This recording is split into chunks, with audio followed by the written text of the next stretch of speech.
Om Sahanavavatu Sahanau Bhunaktu Saha Viryam Karvavahi Tejasvinavaditam Astuma Vidvishavai. Om Shanti Shanti Shanti. Namostute Vyasa Vishala Bhute Pularava Vindyayati Patra Nitra Yena Tvaya Bharata Taila Purna Prajvalito Jnana Maya Pradipaha. Salutations to thee, O Vyasa, profound intellect with eyes like the petals of a full-blown lotus, by whom the lamp of knowledge filled the oil of the Mahabharata is lit. We're still on chapter 2. So we have students here also, and we'll ask them what the key factors are that have been picked up by them from chapter 2.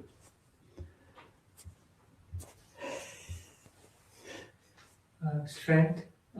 Strength. That's good enough. We'll give other people a chance. Strength is the keynote, because Vivekananda, Sri Krishna begins his, I say Vivekananda because Vivekananda picks up the same idea. And we mentioned previously how Vivekananda mentioned that of all the things he teaches, he only teaches the Upanishads, and from that the only one message is a message of strength. He goes on further to say, in a definition, it used to be that an atheist was somebody who does not believe in God. But I tell you, in these modern times, an atheist is someone who does not believe in himself. And this goes back all those thousands of years to this one formula, strength. It requires strength for us to apply discernment. Things are not quite what they seem. That's the basis. And therefore, the first practical step is to use this idea of we have to sort things out. Sit down and clearly and carefully, particularly in a difficult situation, find out what is the right thing to do and the right outlook we should have. So I often tell a story. I haven't told it for a long time. If you heard it before, it doesn't matter. Repetition is a good thing. But there's a famous writer, seemingly, or poet, called A. Nonny Mouse. And this is a story, is in a poem form. But the story goes about King John, the medieval king, who was known for his greed and his desire to acquire castles and all the things. And of course, the church in those days also acquired much wealth. So he visited a castle with an abbot and saw the vast lands belonging to the monastic movement. And quite rightly adjudged, maybe people who are dedicated to renunciation shouldn't have all this wealth. But the abbot was hospitable, sat him down, and gave him a wonderful, wonderful meal on silver platters. Seeing the great wealth, King John said, "Look, my dear fellow, since I'm the king, it's not right that you have the wealth and I don't. Let me take all of this from henceforth belongs to me." And of course the abbot was very sad. So seeing his sadness, and with a small twinkle in his eye, King John said, "But I tell you what, I'll give you a 2-week chance, a window. I'll ask you 3 questions. If you're able to answer these 3 questions, come to London. After 2 weeks, please answer these 3 questions. They must be answered correctly. If you falter even on one, I will take your whole land." What are these 3 questions? Well, first question is, how long does it take to travel around the earth? Seemingly an impossible question. Second was,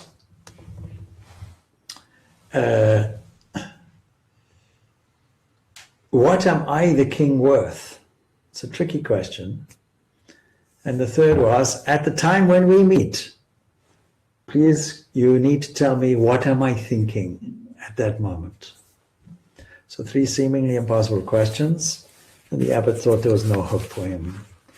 So he, not being able to resolve these questions himself with all the wisest people around him, he sent out an advert in the village. These are 3 questions. Can anybody now? This is a reward for anybody who can satisfactorily answer these questions and save our property. Eventually a shepherd came, and a simple man. He said, I'm in need of money, so if you give me something, I'll be able to answer these 3 questions. How will you answer them? Never mind about that. That's my business. But if the feedback you get is these questions were answered satisfactorily, then keep your side of the bargain. Only one request I have to dress up like the abbot. So the king will think I'm the abbot at that time, and I'll put a monastic dress on, put a cowl on the top, and off I will go. So he reaches London. Ah, yes, abbot. Please tell me, what is the answer to the first question? How long does it take to go around the earth? He says, if you start with the sun and travel with the sun 24 hours. Well, nobody can really dispute that. All right, it's acceptable. The second question. What am I worth? It's a tricky question. He says, you're worth 28 pieces of silver. 28, is that all? What's your reasoning? Well, you see, Jesus was sold for 30 pieces, and you don't think that you're the same status as Jesus. So we put you 2 less. Is that agreeable? All right. Third question. What am I thinking now? Ah, Your Majesty, that's the easiest of all. You're thinking I'm the abbot. I'm not. He threw the cowl out. So you see, things are not what they seem. And here we have this elaborate drawing, which you can't see on the video, but unless we can turn it around maybe, or bring it closer. Yeah.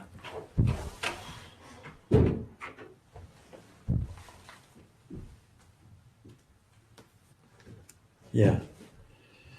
So here you'll see a whole map. If you bring it a little higher.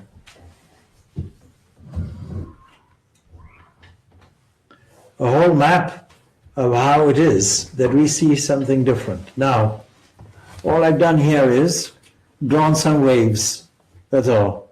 Our view of things is only the crest of these waves. And the sum total of the crest of these waves that we view is our so-called normal waking working world. That's our mistake. This is the dilemma that Arjuna is caught up in. He's only seeing this in terms of small, localized birth, life, and death incidents. And unfortunately, he becomes fearful. Not because he's fearful necessarily of death, you can adjust it now.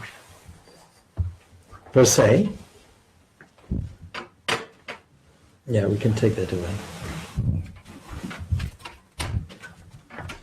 But because he's fearful, as mentioned before, of doing away with the principal characters which are there, those grandsires who have treated him as their own, and such noble entities, Bhishma and Drona.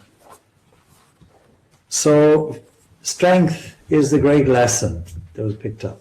Any further lessons that we can pick up from chapter 2? Paul.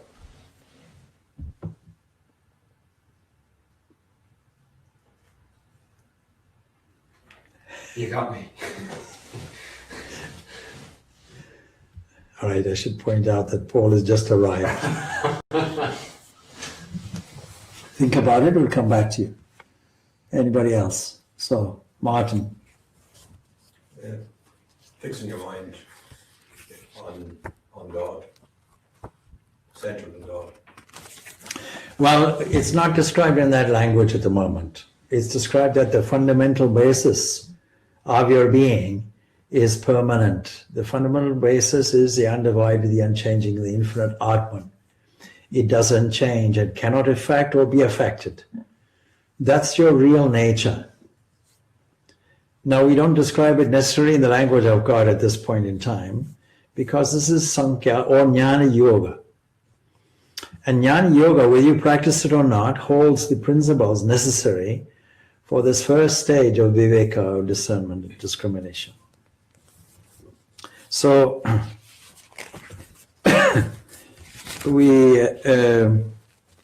so in that sense, you're correct, right? Jeff? The necessity for right action. The necessity for right action.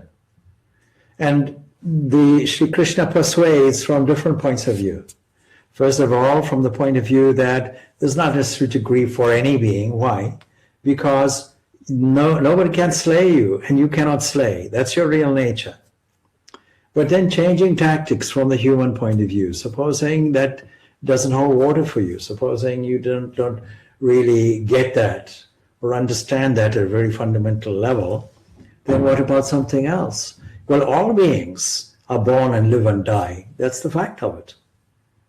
So it's an inevitable thing.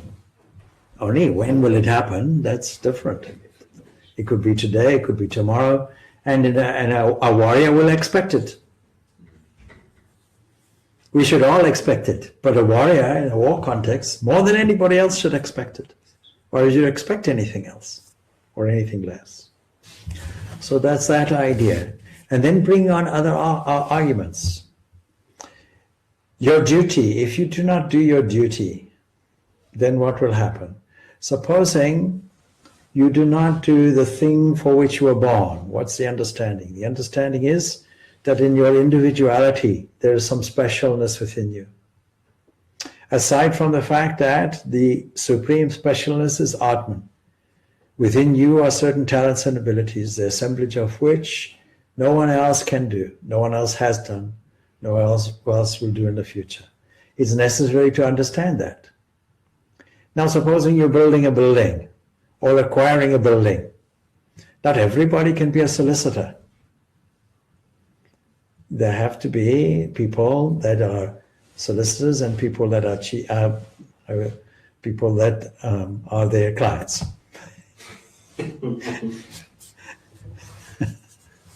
Solicitors have a bad reputation, maybe unwarranted, so maybe it's a little unkind toward them. Yeah. Maybe not.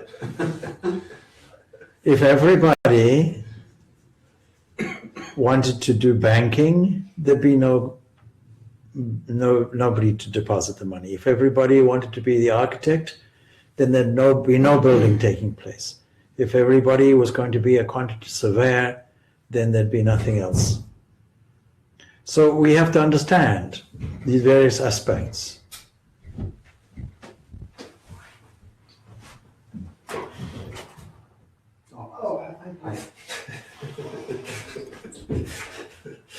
We have to understand that these various roles are being played out. Not everybody can play the same role. Why do we say role? Because philosophically, there's no real reason for these superficial waves, these waves of waves, these crystal waves that we summarize and call our own sum totality. There's no reason to think that they are there for any purposiveness except the Lord's play. Otherwise, if we have this teleological argument to say, why did God create this universe? What was the necessity for him to have some design? Is he an engineer? Then he's not perfect. The old story, supposing God and I arrive, me and his child, myself and the Lord of the universe, arrive at an impossible river and we're unable to cross it. Will the Lord said to me, never mind my child, let me build a bridge because I'm the supreme cosmic engineer. Surely the Lord of the universe, in a blink of an eye, will take us across instantly. There's no reason for the Lord of the universe to have any motive whatsoever, to create a creation for what? And so philosophy says that this is a manifestation, just like a spider weaves a web from itself, so the Lord of the universe manifests the universe from himself. Now we have avoided many, many problems by doing this. No necessity for a Mrs. Spider. A spider itself does it from its own self, from its own body, from its own being. So this is the beauty of the philosophical approach that solves all these difficult problems then why should this be so? It must be some kind of play. We can imagine it as a play of waves. If you think of it as a play of waves, then God becomes the supreme player. If you think of it as a dance, God becomes the supreme dancer. If you think of it as a supreme cosmic poem, God becomes a poet. Whatever you think of it, then God becomes that. If you think that you are a creature, then God becomes a creator. And that's okay. We can use it for convenience sake.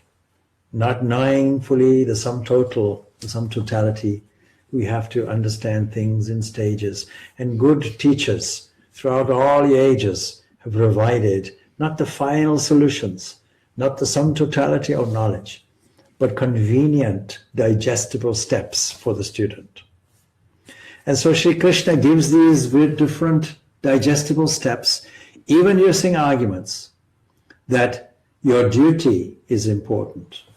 Now, according to the Vedic understanding of things, we get Aishwarya and Bhoga. We get pleasure and we get, some rewards by doing certain actions. And all religions have this fundamental step. The final reward being not this life, but an afterlife, a heaven. And so you do things for a heaven.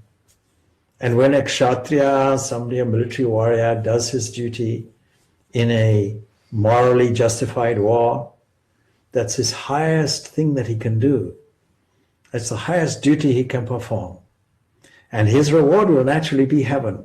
Even this argument Sri Krishna uses. Having exhausted all the arguments, where does Sri Krishna go with us? He goes now to another understanding. Even beyond heavens, beyond any reward, there is freedom. Our goal is freedom.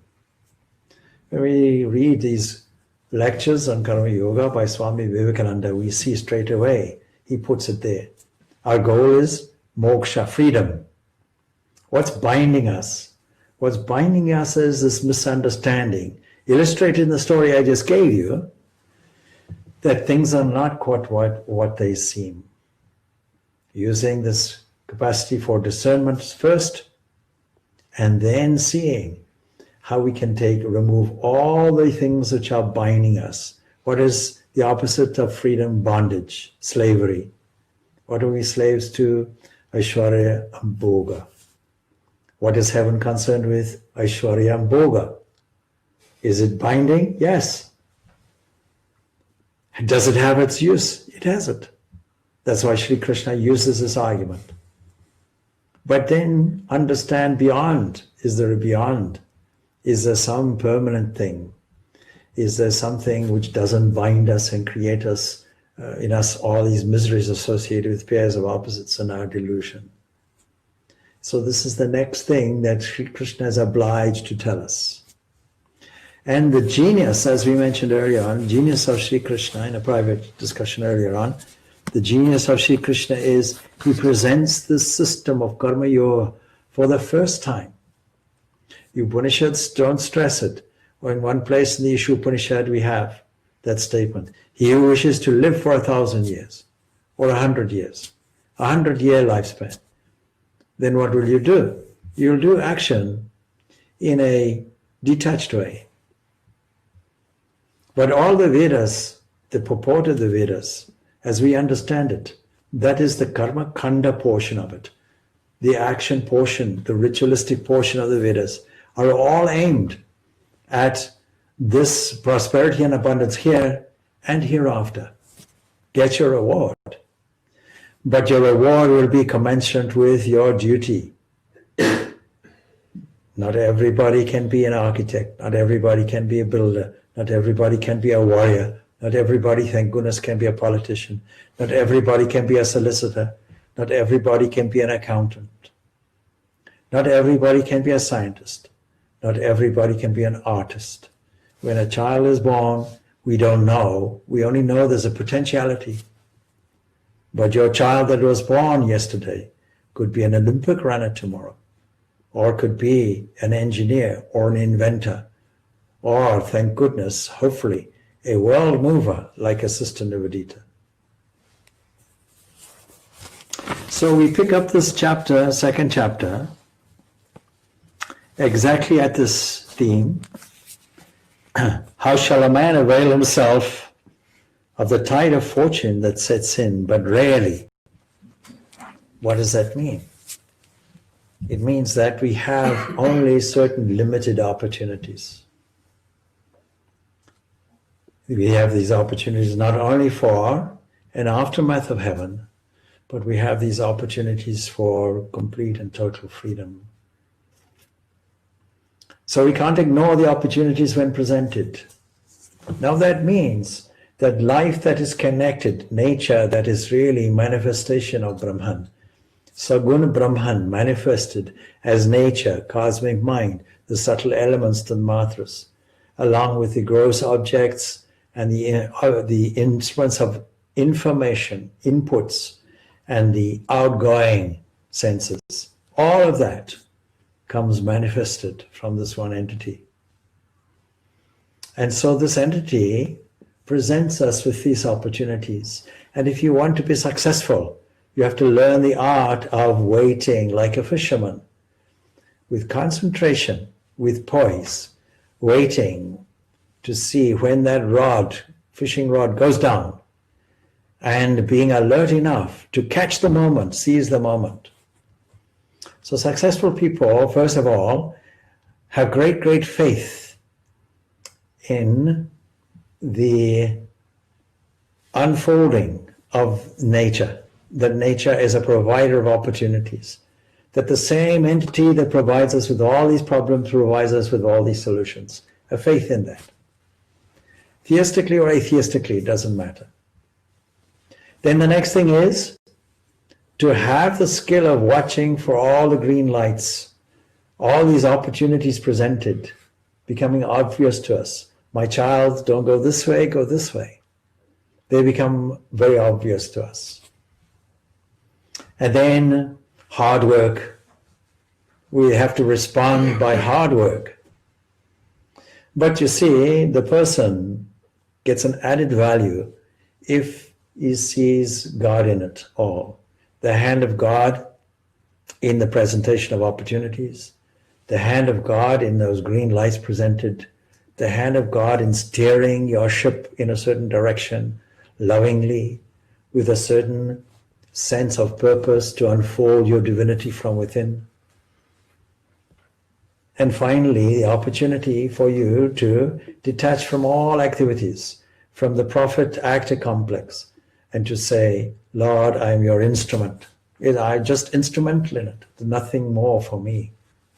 I have no hand in it.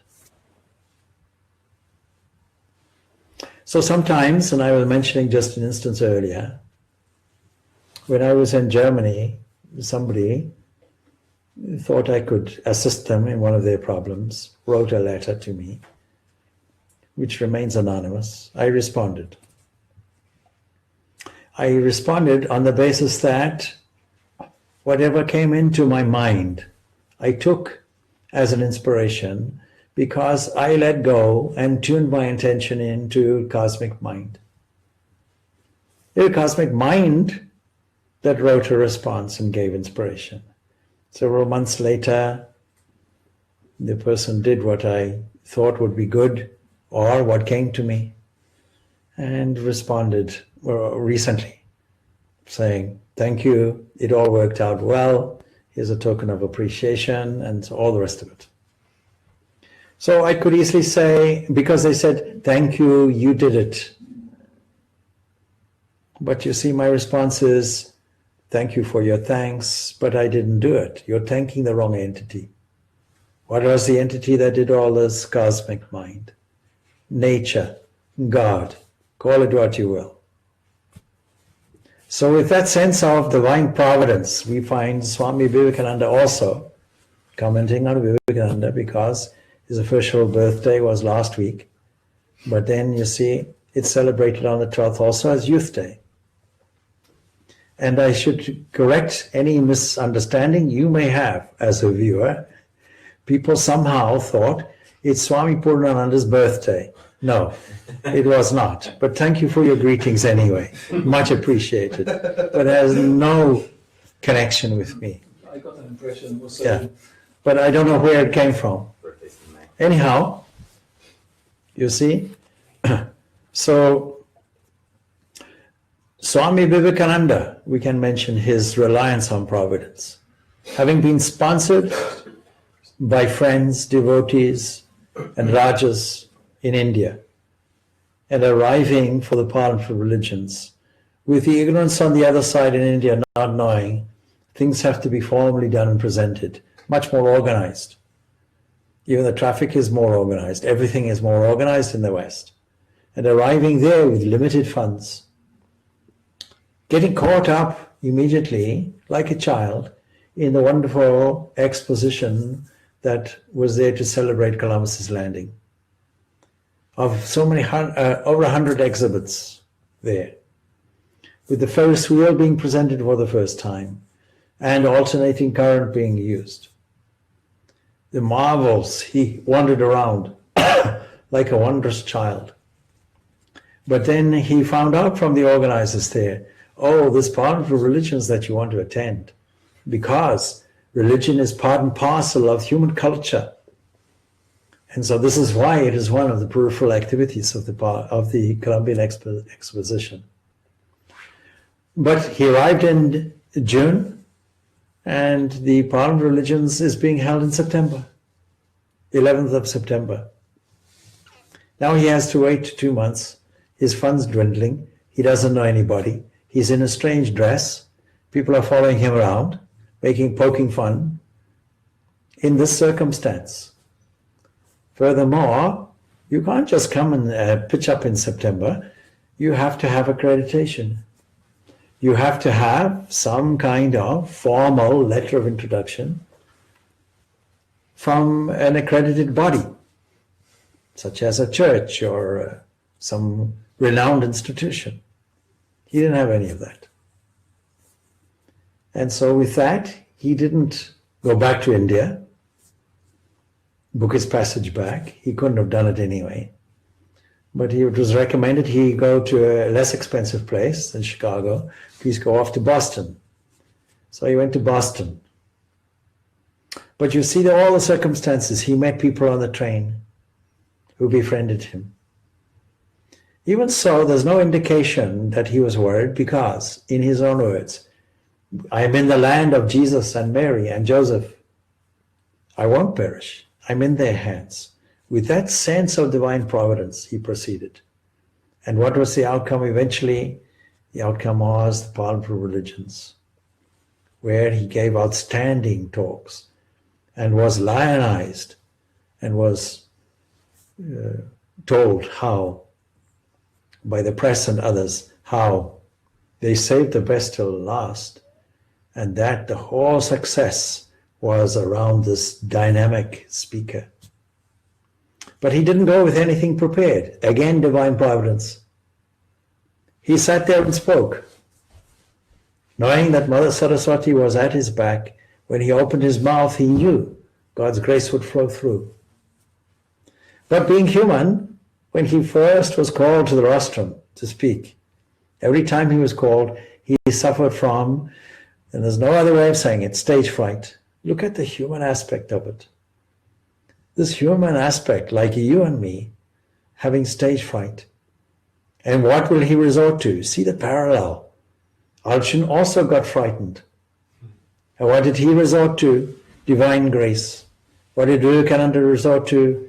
Divine grace as well. When he resorted to that, all the fear went. And same thing in this case. So, Yadrachayacho papanam swargadharam apavritam Sukhina kshatriya partha labante yutam drishyam. Happy are the kshatriyas, the warriors, with all their gifts of fortitude, strategy, patience, skill in arms, sense of protection, for the weaker. Happy are those kshatriyas, those warriors, O Partha, who obtain such a warfare. Uninvited, you have a passage to heaven that comes unsought as an open gateway to heaven.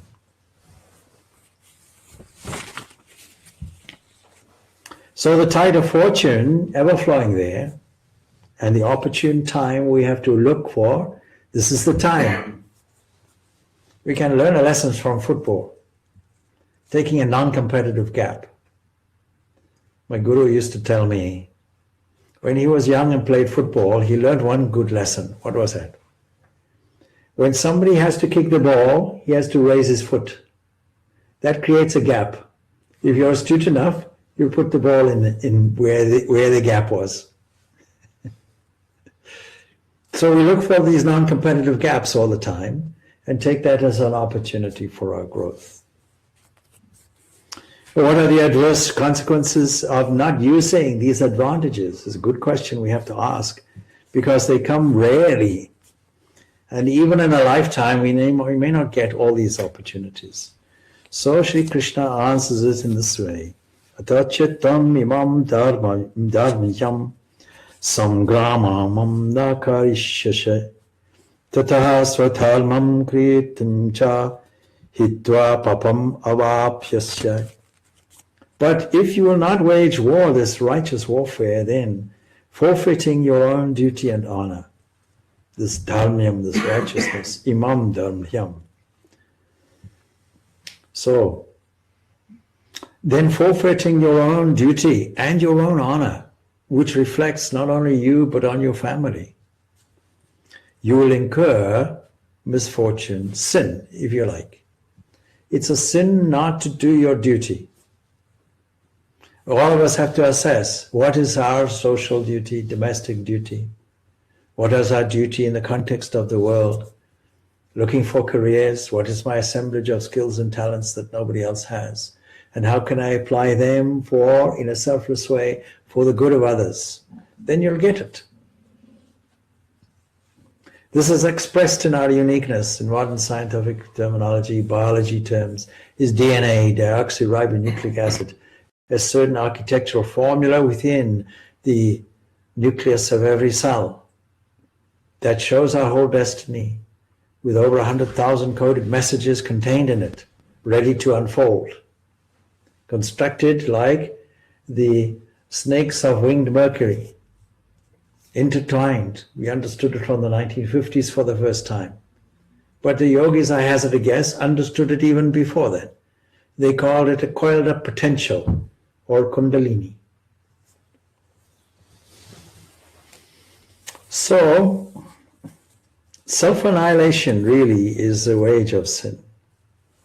And greater than that is the fall of the man who fails to do in his time his duty. That is always has to be based on righteousness. What does a kshatriya do? He has to assess the justice of a situation. So if you don't do it, ill fame falls on you and falls on your family and falls on your historical legacy. And in the history books they will say, he ran away, he was a coward. So all of these arguments Krishna is using. Akirtam chapi bhutani katayishyanti te vyayam sambhavitsya cha kirtahi maranad atiri chati. People will ever recount your infinity. To the honored, infamy is surely worse than death. You know, people can indulge in calumny and slander. And they'll choose to do, of course, on any flimsy ground, particularly if you're the enemy. So another example is given.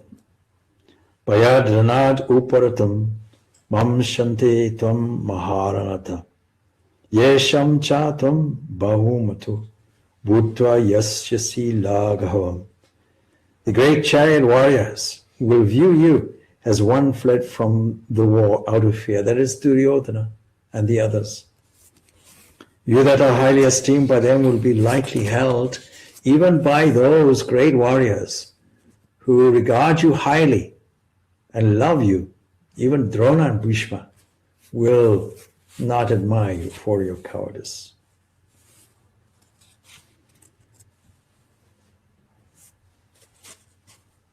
Arjuna already has this wonderful reputation.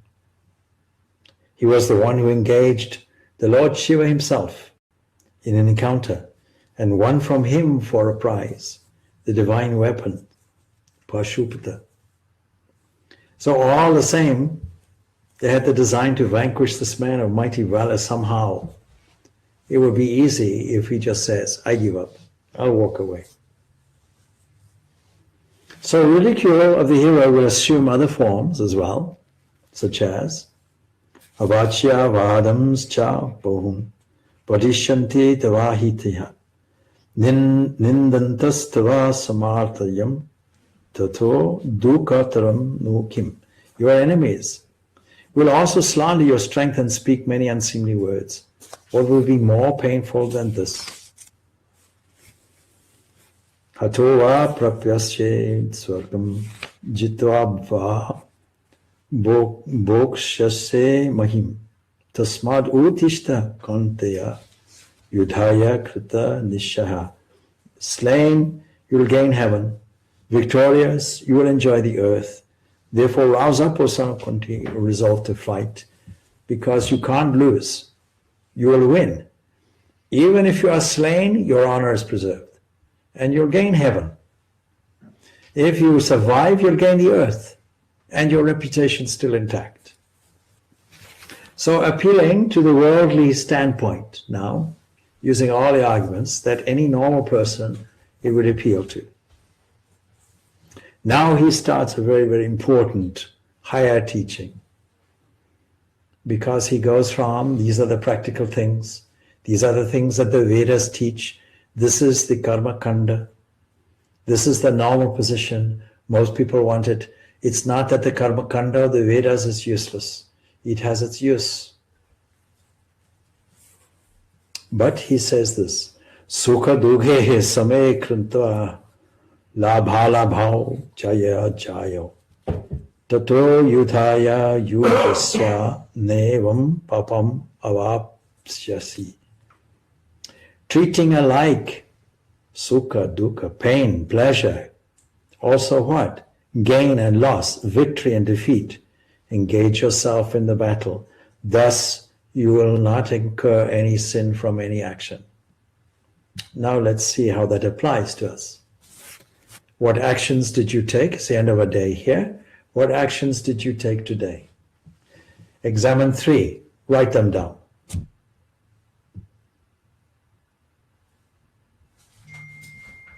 Either write them down or memorize them. All right.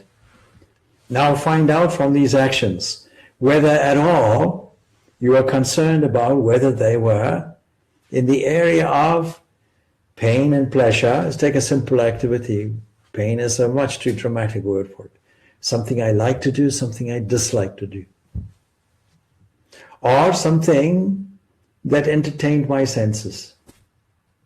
Because the opposite side of that is avoiding pain. Was it food?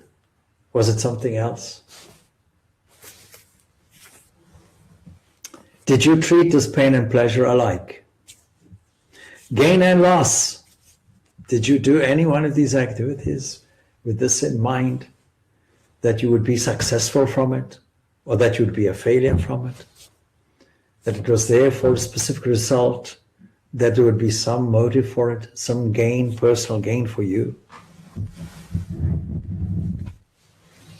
Victory and defeat.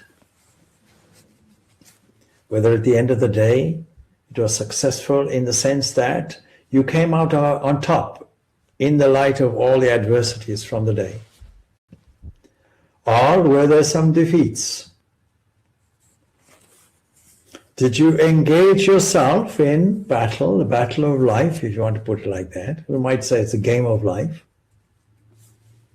Did you do that with an equilibrium of mind that had no result orientation within it? Now in this stanza, Sri Krishna uniquely lays out Karma Yoga. It hasn't been mentioned before, but here's a practical thing.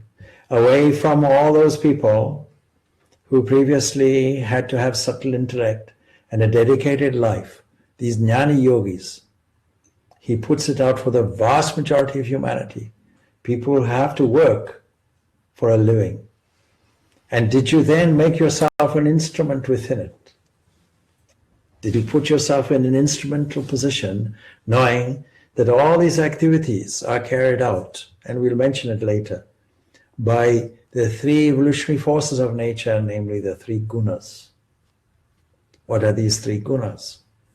Those activities of nature, and you yourself are a part of this nature in this context, that force you to go and do, force you to some activity, force you toward natural selection, if you will, force you toward survival, force you toward a motivated life. Or the other way is a laziness, sometimes found in the mind, sometimes found in the body, an unwillingness, a reluctance, a resistance to change. Or was it an equilibrium, a balance of all these things, which leaves you with a sense of contentment, where no egocentric interest is involved?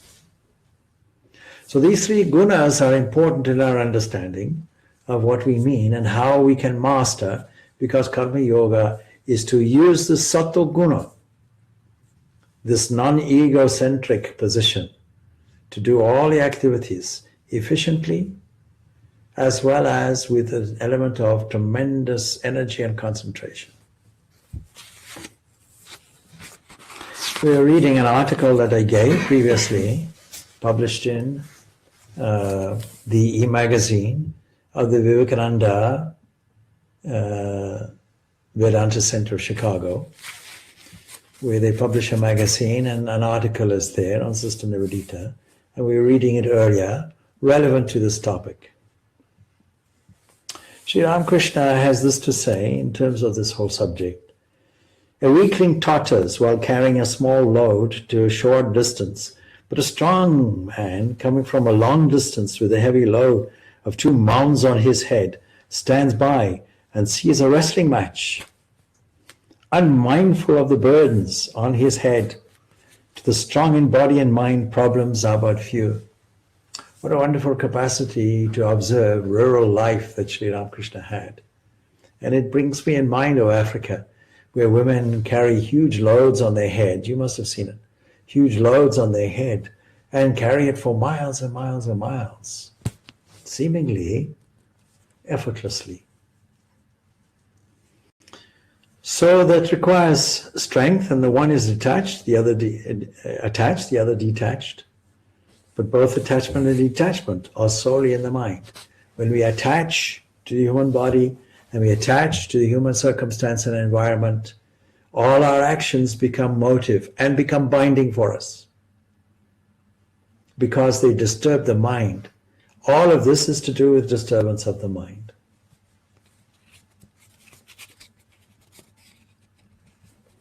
And so we have all these various waves, and we'll pick this up in Patanjali Yoga Sutras, defining 5 types of waves, and also 5 things that bind us. What are the principal thing that binds us is ignorance, avidya. From avidya comes the story. That is the personal story we call ahankara, egoism. I am this, related to that. And then along with that comes attachment. Attraction toward this, repulsion toward that. Attraction and repulsion is how life works. Attraction and repulsion is how energy works. Attraction and repulsion is how the atomic structures work. How we get valencies in chemistry is because of attraction and repulsion. It's a formula for life. Pain and pleasure, vacillating between these 2 things. Success and failure, hot and cold, good and bad, vacillating between these pairs of opposites. We struggle through life never getting anywhere. When you reverse your car out of your garage and put it back in again, you went nowhere.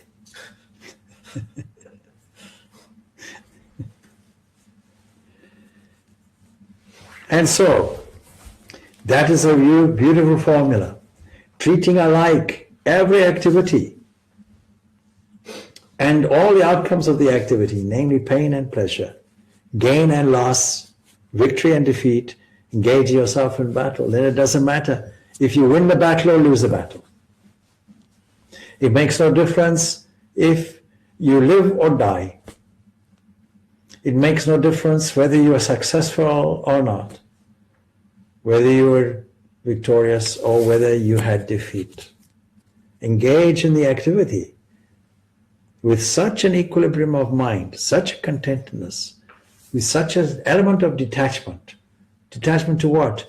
The results that you may get from it.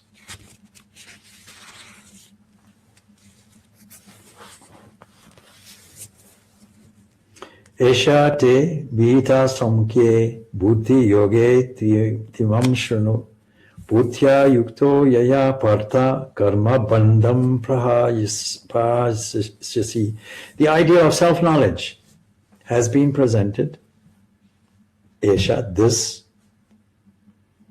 Abhita has been declared in Sankhya, but Sankhya here is nothing to do with the Sankhya philosophy. It's jnana. It's being presented to you. Now hearken, listen now to this practice. This is the whole import of the Srimad Bhagavad Gita. Endowed with it, O Partha, you will break through the bonds of karma. Every action binds you. So how do you break the bondage and still act? You have to shift your attitude.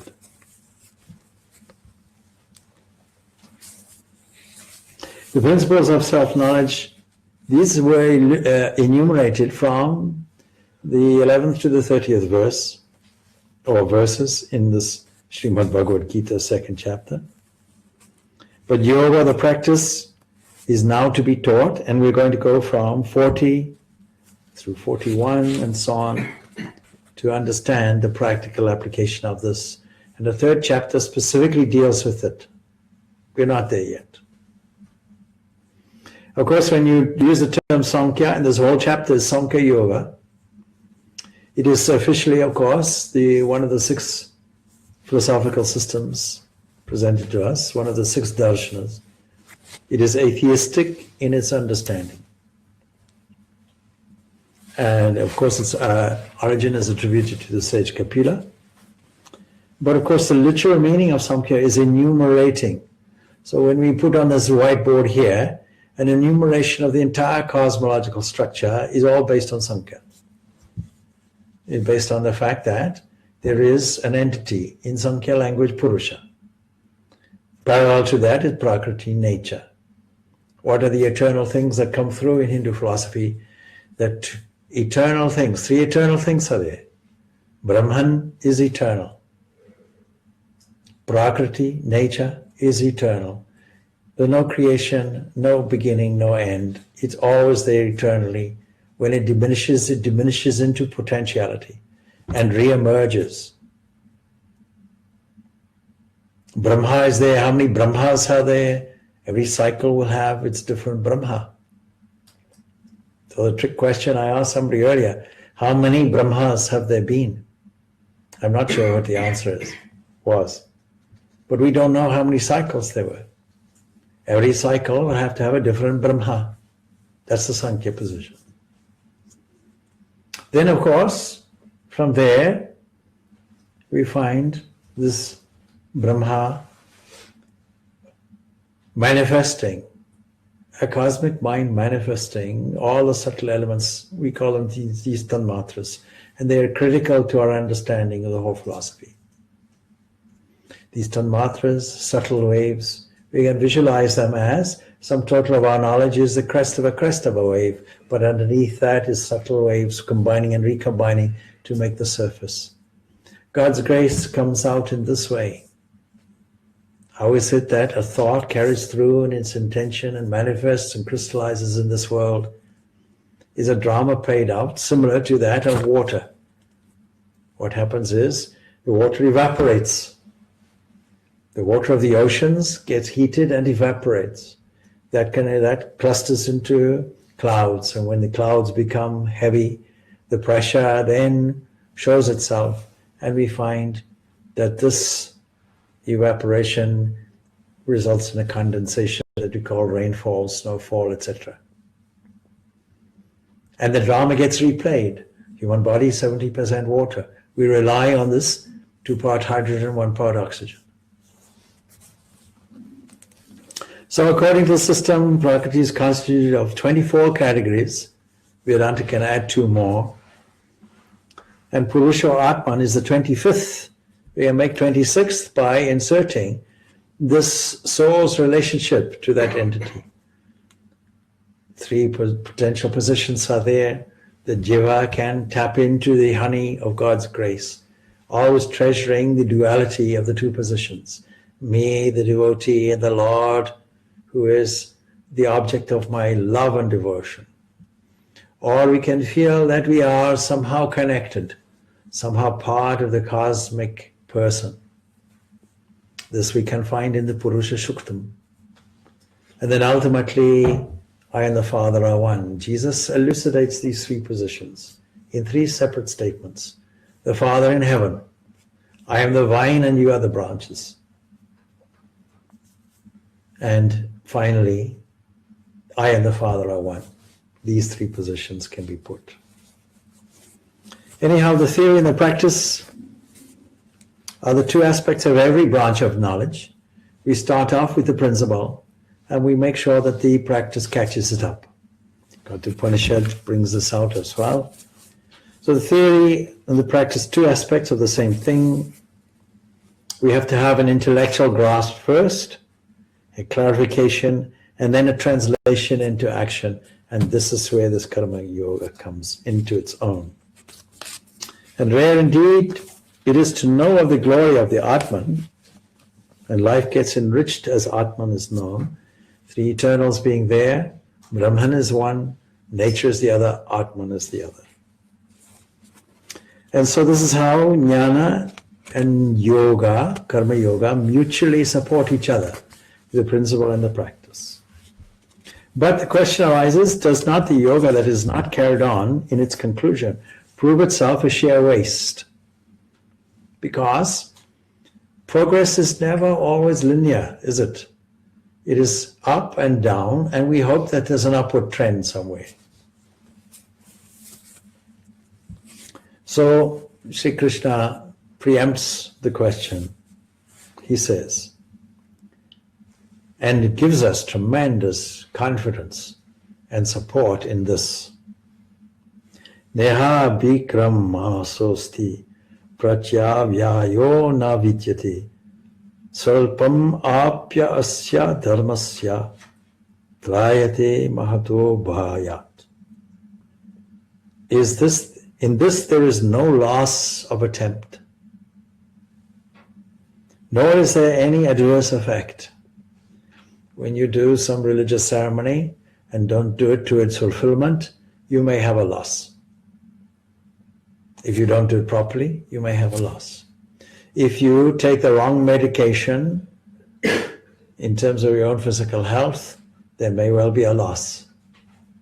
If you take a course of antibiotics, something that is up to you whether you believe in or not, you're told you have to take it to the end. It's no good taking it a quarter of the way when you feel better. You take it to the end, otherwise there'll be a loss. And like all of these things, any effort toward this freedom through karma yoga, there's no adverse effect on it, no loss in the attempt, and the practice of even a little of this dharma means karma yoga protects one from great fear. What is our great fear? Our greatest fear is death. Death is the mother of all fears. Why? Because of these kleshas that are mentioned in the Patanjali Yoga Sutras. Starting off with a great obstacle, avidya. What are we suffering from? Nescience. What does that produce? A localized sense of individuality, called egoism. What does that do? We have to have a strategy for sustaining it. So we vacillate between things we're attracted to and things we're away from things we're repulsed by. That leads to our attachment. It is the attachment ultimately that leads us to the clinging of life. In desperation, we cling to life, making society have a value. The preservation of life is the supreme virtue. But it's not. How can it be? Logic itself dictates otherwise. Since Prakriti is eternal, since nature is eternal, since the Atman is eternal, since Brahman is eternal, then death is just part of the cycle. So jokingly, I put it this way to illustrate the cycle. What is the precursor to death is birth. Logically, what is the precursor to birth is death. That's how the cycle goes in this system. But this great fear, even a child will cling if you threaten to drop them. A child is not born with tabula rasa, an empty vessel. It's born with a tendency that says preservation of life, an instinct is there to hold on to it. What is our natural selection in evolutionary biology except this clinging to life and making sure life is perpetuated through all the threats and difficulties?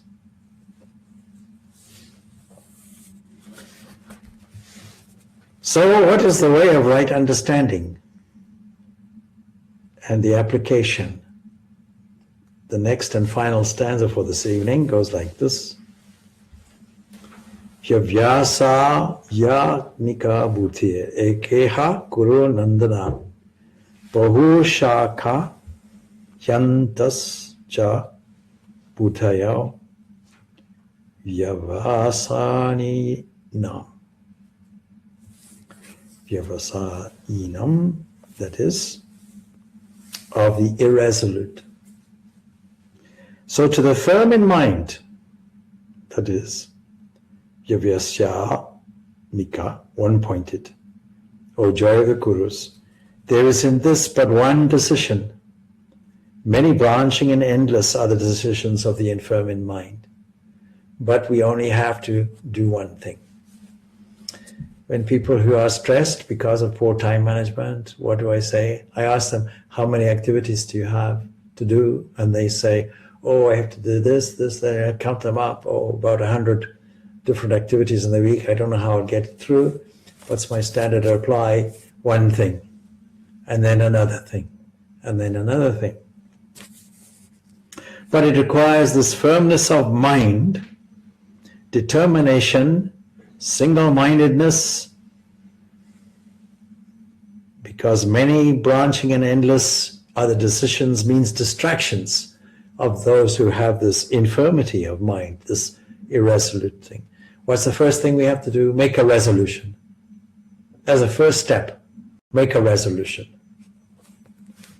And then stick to it. All these great achievements from in any sphere, in any context, was because they started off with this resolution. Be resolute about it and carry it through. Our own Sister Nivedita, in a talk that I gave and a published talk that I read out earlier to others, I was describing, when we discuss Nivedita, Sister Nivedita in the context of Karma Yoga, you have to understand this term Nivedita, the one that has dedicated. And I mentioned that 3 particular areas of success are required. The first point will be a strong desire for the end. Now you may say, does this not go out? Does this go against this motiveless action that constitutes Karma Yoga? Not in this case, because the end is a thirst for freedom. But freedom in itself is not bound in any way with selflessness, because freedom has no individuality in it. That's the difference. And you put it in a theistic context, a strong yearning for God, a yearning for the vision of God. In order to benefit all, you'll see later characteristics, somebody who has the stita prajna, steady wisdom. What is their main characteristic? A welfare, a sense of welfare for everybody. What is the characteristic of those who are world movers? They have the sense of welfare for all. An all-inclusive formula is applied. So desire is necessary, followed by a certain determination. Is this resolution we're dealing with? And finally, dedication, something that is deeper, something that you can take all your energies and gear and steer toward. This is the 41st stanza. We'll pick it up again next week. There's a big commentary to be made. And this is how we progress through Srimad Bhagavad Gita, 2nd chapter, entitled Sankhya Yoga. Om Shanti Shanti Shanti Shanti.